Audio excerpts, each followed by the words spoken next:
non-engagement with university support services. This is a very interesting point because universities spend a lot of time and resources and recruiting appropriate people to work with students, to advise them and support them. But there is a lot of evidence that male students do not really engage with these services. My name is Liam Waldron. I'm a lecturer in student transitions at Robert Gordon University in Aberdeen. My own background, actually, my PhD is in pastoral theology, but I have worked in education for a long time, and I'm very, very interested in the experience of students generally. And of course, we're all talking about male students today at secondary school and at university, further education, but we know that within these groups of students, there are variations, and that's something, of course, to keep in mind. I don't want to labor a point about rates of university applications and so on, because we know this to be true already, but we can say that the gap is there. What's interesting about this gap in the UK for access and application to university is, of course, that the gap is widening. And this is very interesting that the gap is widening, and there is a Scottish figure there for you if you're interested in that. And if we keep going the way we are, I'd say very soon it will be a 60-40 gap, 60-40 majority female. So I'm not going to go into that. I want to talk about four things.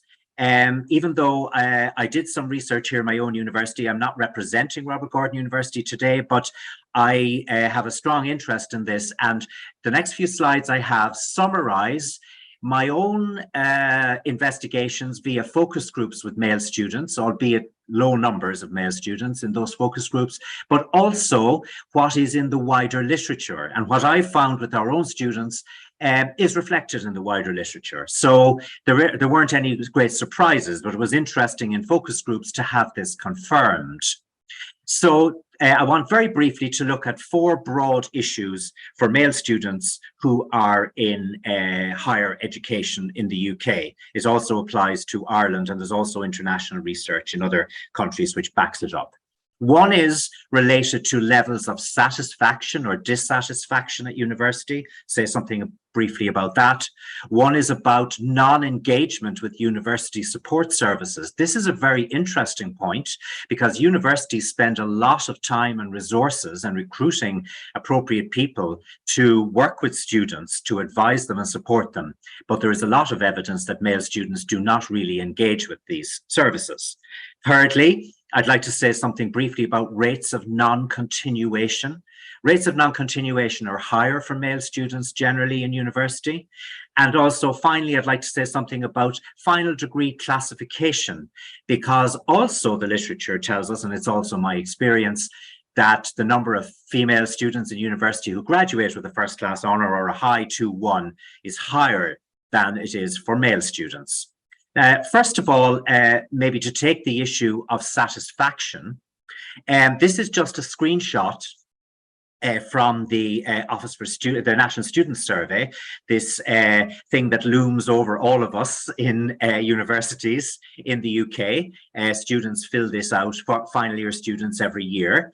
And one of the big questions they're asked is about their satisfaction. Satisfaction is something quite difficult to define, but it's generally measured on the proportion of respondents to the National Student Survey who respond positively to the question, overall, I'm satisfied with the quality of my course. Quality of course relates to course organization, course management, the assessment regime, the timeliness of responding to emails and queries, and all of that kind of thing. And what's interesting there is that in that screenshot, you will see that actually that's closing the difference between male and female students in higher education around issues of satisfaction, which is a huge thing and not to be underestimated, because actually a lot of funding and a lot of prestige for universities is tied into the National Student Survey and the overall levels of satisfaction. So it's very important for universities to look at this. You will note, by the way, just as an aside, a huge dip for both male and female students. And that, of course, is between 20 and 21, around the COVID pandemic time, when there was some dissatisfaction among students about the service they were getting. So there are some key themes that come out when you discuss with students the issue of satisfaction. And this is in the literature, and it's also my experience. And here is what many male students tell us. And I think it might be interesting for whether we're working in higher education or not, but I think it's particularly interesting for those in education. First of all, relevance of course content. I have seen it for my 20-something years working in higher education. Male students particularly are quite bothered by the fact that they're asked to study modules that do not seem relevant to the course. It's an unusual thing, and I think that lecturers have a job to do here in explaining why it's relevant. There's some dissatisfaction about the assessment regime. So, the way assessments follow quickly, perhaps one after another. There's some dissatisfaction about that. Placements and these kinds of things that a lot of courses have part of their course is a placement for a student, a work experience, 4 to 6 weeks, maybe even a 6-month placement. Male students on the whole seem to be very keen on placements, and they like these placements to be as soon as possible in the course. Many undergraduate degrees in Scotland, for example, are 4 years rather than 3. And so often placements are given to students in 3rd year. Many male students are dissatisfied with this. They want to get out and about as soon as possible and make some sense of what they're learning. That's my experience anyway.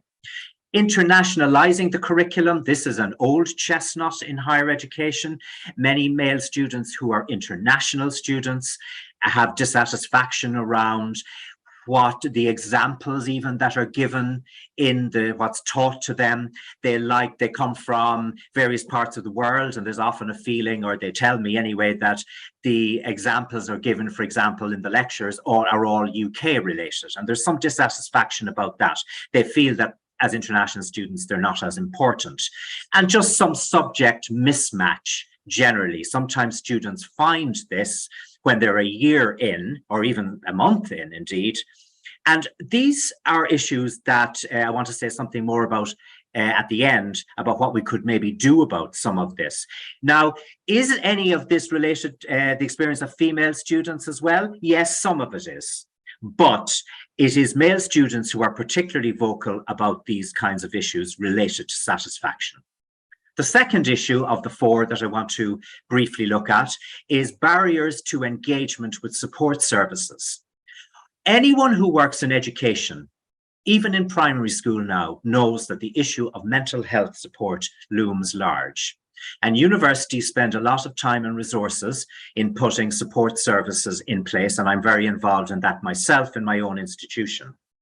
But the percentage, it's a 2-to-1 actually, majority female who access support services, whether they are disability dyslexia services, whether they are counselling and wellbeing services, whether they are study skills and academic writing services.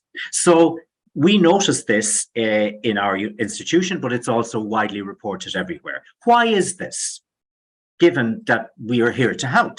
Why would this be? Well, the students themselves have told me some things that you might be interested in here. One of the things they're very worried about is that this kind of thing has an impact on their grades and their results. They are afraid that if they report that they have some issue, an addiction or a mental health issue around depression or severe anxiety or whatever, and if they're reported, that they are marked men, if you like, and that therefore this will have some kind of negative repercussions for them when it comes to their grades. And we try to reassure them, of course, that this is not the case, and indeed it is not. Male students have expressed some dissatisfaction with the gender of the help giver. The vast majority of those working in support services, especially around counselling and wellbeing, are female in higher education in the UK. And male students have said that they are put off, some of them, by this. Not all, but some are put off by this. And some of them said that they would prefer to speak to a male. In fact, I have read a report of a student who went to see a student counselor in a university and never came back, and told someone that the very thing that the counselor had put in place, which was a cozy room with cushions and soft lights and a candle, is exactly what the student did not want. So I think universities have to perhaps consider what they are doing in terms of help. Also, many of the students said they didn't like a process. They didn't want to go into a big, long process. They wanted to be the thing solved. Some of our students said to me, can we not just have a phone line? I don't want to make an appointment with a wellbeing officer and then wait a week to get a counselling session and then wait another week. They didn't want to do this. So I think these are just some points that universities particularly, but also further education colleges should keep in mind.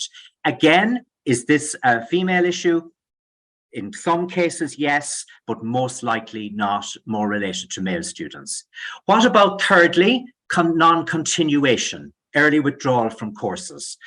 I was interested earlier to hear Dom talk about guidance at secondary school. This is why I was very interested in that issue, because many students, the male students, tell me, and it's in the literature as well, that they study subjects from secondary school that their friends are studying. So if somebody is going to study engineering, they themselves haven't much interest in engineering, but they don't want to say cheerio to their pals, so they go to the same university to study the same subject.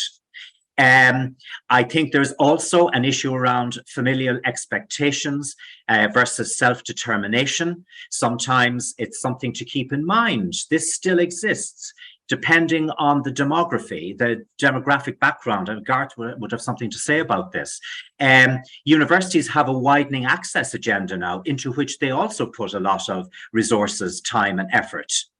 And many male students who come from deprived areas, in Scotland, it's called the Index of Multiple Deprivation. Many of these are male, not all. But in their communities, higher education is seen as something of a bit of a jolly. It's something of a bit of a pastime. And they are expected to be working while they're studying. So I think that many of that pressure that comes from family and community is something that universities need to watch, because it could actually undermine their own widening access agenda.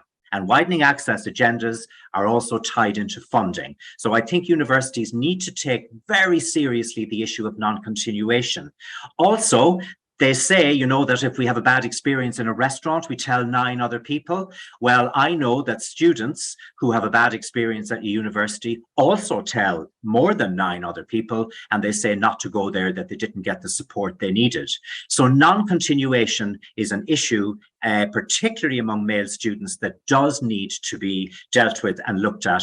Also, I do feel that, from what students tell me, the preparation at secondary school among guidance teachers, I'm afraid to say, is not adequate. And I would stick my neck out there and say that. Finally, I just want to say final degree designation and classification.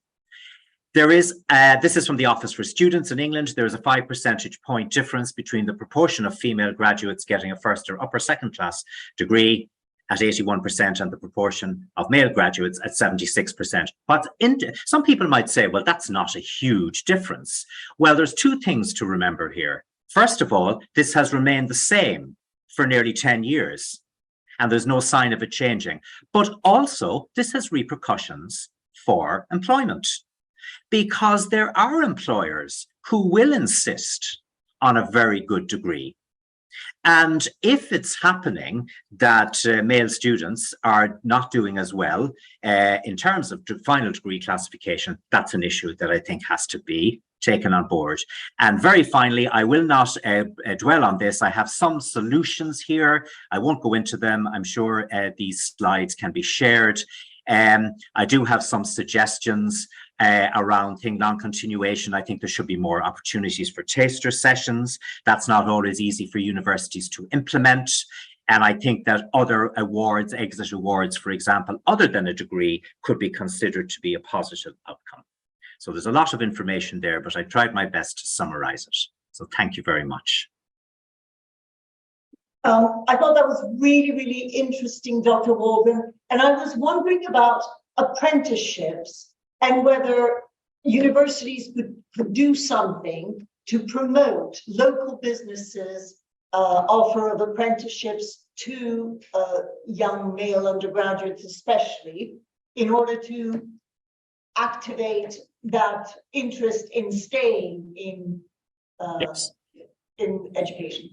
Thank you for your question. Very briefly, I have some good news for you on that score. I am the graduate apprenticeship success coach for this university. We have 300 or 400 students who are actually pursuing degrees. We have a system whereby they work full-time and they study full-time with a learning plan, and I assist them with their academic writing skills and so on. And you might be interested to hear that the majority of those students are male.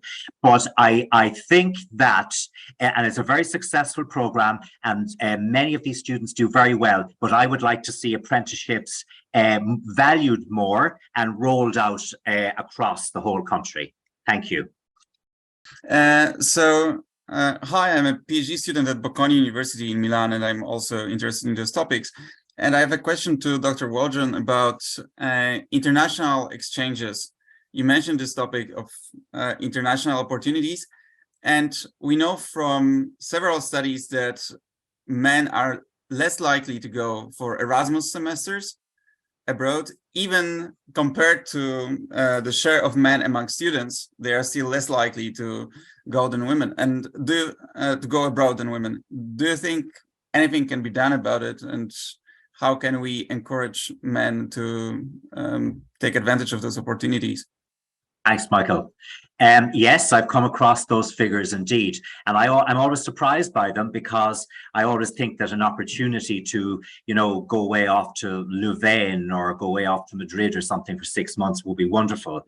But indeed, as you say, the figures tell us otherwise. I wonder if there's something about whether or not, I think there could be two things. One is, I think we have to recognize the importance of friendship groups for male students. When they are in university, they hang around together. That's what, well, so do female students. And I think that sometimes I've noticed that male students who go on Erasmus go with someone else they know, and they go to the same place. So this is very important for them, and they kind of go together and they get on very well together, hopefully, and so on.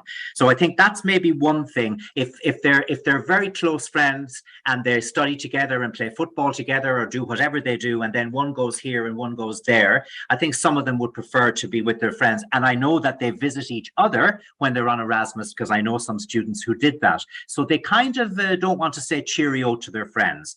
The second thing I wonder is that I think there is a sense in a lot of the research that I've done, Michael, that there's an impatience sometimes among male students, whether it's in accessing the support services, getting a solution to their problem, or getting into university and getting the devil out the other side of it. And I think some of them feel that a 6-month thing, if it's going to delay something for them, like their graduation or whatever, they're not really going to do it. I think that they'd rather plow on and plow ahead and see how they get on. If it's included in their 6 months, then I think they're fine. If it in any way holds it up. So to answer your question, I think that there needs to be a bit of a good sales promotion done of the opportunities that Erasmus present. And I think that students need to know that when they come back afterwards and they have to have a portfolio of evidence of their Erasmus, or they have to write a 4,000-word reflective essay or report on their Erasmus, that their placement will actually really be a positive thing for them, and that it'll help them to do well in their degree. I think that there are negative misconceptions around taking time away from the degree, when in actual fact it's a positive thing. I don't know if that's helpful, Michael, but that's some of my initial reactions. Yeah, thank you. I mean, just quickly, I mean, first of all, I got the impression from both you and previous speaker that a kind of utilitarian approach, or boys see education as a utilitarian. It's i.e., what am I going to get out of it? And therefore, the curriculum and everything has to be kind of very seen as outcome led. And we've seen that from colleagues at the University of Ulster and their work. So just want to, check that's okay where your thinking is.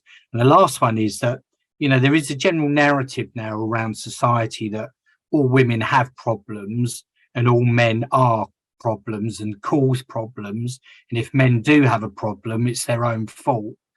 Are you seeing that in terms of mentality of boys or any outcome with regard to how boys are approaching education or how they're actually being treated when they're in it? Okay, thanks, Mark. I think that in a higher education context, let's put it this way. I think if one presents this kind of information that I have presented in my presentation today, I think that there would be some raised eyebrows. And I think that the reason for this is that the narrative is that when male students graduate, within X number of years, their income is higher than that of females, and that they are in higher managerial positions than females. And if that is the case, I suppose there's some evidence around this that confirms to a greater or lesser extent that that's the case. When you present something like I'm presenting, I think people are a little puzzled by this. Let's put it mildly. They might actually be hostile to it, but they're certainly a bit puzzled by it. And I think that it certainly has been said to me, well, this is all very well, but it doesn't stop them galloping ahead within 5 years. But in actual fact, when you look carefully at the information, this is not the case for a lot of male students. And I'll tell you who it's not the case for. It's not the case for students from areas of multiple deprivation who are male. So I'm always a little, I suppose I kick back a little bit against this, because I have had to say to people colleagues around the country that just because if A is a problem and B is a problem, you don't do nothing about B just because A is also a problem. And I feel quite strongly about that. So I don't know if that's much of an answer for you, Mark. Yeah, it is. Liam, you were talking about support services not being taken up by young men at university. This seems to chime with our two previous reports on why don't men seek help with suicidality or go to the doctor as often as they should. And what both of our reports conclude very clearly is that the support is not offered in the way that men access it. And you gave an example of the comfy room, and what men don't want is to make an appointment and go and sit down opposite somebody and talk to them one-to-one. And where the services are offered in a male-friendly fashion, such as by Andy's Man Club, for instance, for suicidality, or by actually taking the services into the car park to have your PSA test of the business park, then men access them perfectly satisfactorily. I wondered whether you could comment on that, or even perhaps take that idea back to your university. Thanks very much, Mike. So I can tell you for certain, I can tell you based on research I've done and other research I've read, that male students at university tend to access the support services at the last minute and in crisis. So they do not have this long run-in generally. And the busiest, many of my colleagues around the UK will say that the busiest time for male students who are in crisis is 3 p.m. on a Friday afternoon, because this is when the weekend is coming and male students have left it to the last minute to seek help. And sadly, sometimes it can sadly be too late. Mercifully, the number of suicides in higher education students in the UK is low, but 70% of them are male.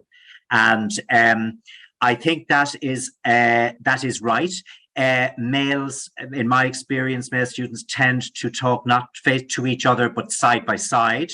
You see them walking along and they chat about things and they don't look at each other. They kind of, it's an unusual kind of thing.